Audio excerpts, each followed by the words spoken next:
आज पहनाई यशपाल को सांता क्लॉज वाली ड्रेस।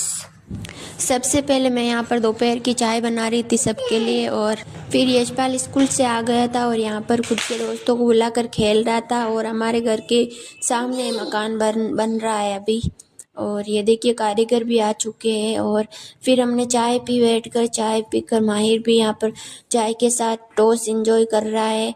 और ये 2-3 दिन हो गए टोस्ट खा रहा है, इसीलिए मैं इसे एक एक दे देती हूँ, क्योंकि इससे इसका पेट भी भर जाता है। और दोपहर के बाद हम लेकर आए थे यशपाल के लिए सांता क्लॉज वाली ड्रेस, तो मैंने इसको पहनाई, और ये तो जोकर से भी बड़ा जोकर लग रहा था, और मैंने इसको पहना दी। फिर देखिए इसका फाइनल लुक, ये टोपी और इसकी एक पॉकेट भी आई थी जो मैंने इसको दी है। अभी देखिए पहनाने के बाद तो ये पूरा जोकर लग रहा था। मैंने इसको बोला कमर हिलाकर डांस कर, तो ये मुझे बोल रहा है हट, ऐसे तो लड़कियां करती है, आप मुझे ऐसा क्यों बोल रहे हो।